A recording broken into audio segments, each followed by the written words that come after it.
Direktorat Reserse Kriminal Umum, Ditreskrimum, Polda Riau menetapkan Jackson Jumari sebagai tersangka kasus dugaan pemerasan terhadap PT Ciliandra Perkasa di Pekanbaru. Wakil Direktur Reskrimum Polda Riau, AKBP Sunhot Silalahi, mengatakan pelaku ditangkap oleh tim Subdit ketiga, Jatanras Ditreskrimum Polda Riau saat hendak menerima uang sebesar 150 juta rupiah dari korban di Hotel Furaya, Jalan Jenderal Sudirman, Kota Pekanbaru, Selasa 14 Oktober tahun 2025.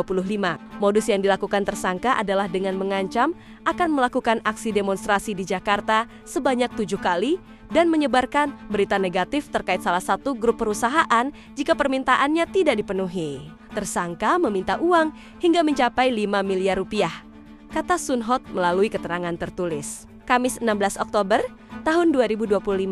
Sunhot menambahkan, tersangka memiliki rekam jejak menyebarkan sejumlah berita di media online yang memuat tudingan tidak benar terhadap grup perusahaan dimaksud, termasuk menuduh adanya praktik korupsi dan perusakan lingkungan senilai 1,4 triliun rupiah.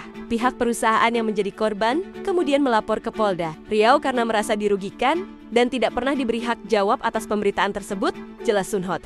Sunhot mengungkap, dalam operasi penangkapan, polisi menyita berbagai barang bukti antara lain 1 unit mobil, sejumlah telepon genggam, uang tunai Rp15.0 juta, 2 kunci kamar Hotel Furaya, dan rekaman CCTV yang menunjukkan aktivitas tersangka di lokasi kejadian. Selain itu, dari hasil penggeledahan rumah tersangka di Rumbai, ditemukan juga laptop, printer, buku tabungan, serta dokumen klarifikasi dengan kop surat organisasi masyarakat yang dia pimpin dan hendak dikirimkan ke sejumlah perusahaan dan instansi pemerintah, beber dia.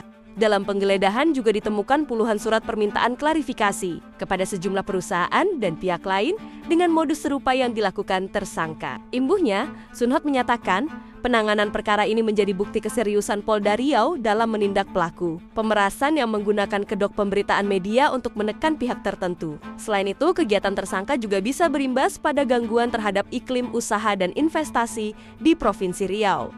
Diketahui, atas perbuatannya, tersangka dijerat dengan pasal 368 ayat 1 KUHP tentang pemerasan dengan ancaman pidana penjara paling lama 9 tahun. Saat ini, penyidik di Treskrimum Polda Riau masih mendalami kemungkinan keterlibatan pihak lain serta motif ekonomi di balik aksi tersangka.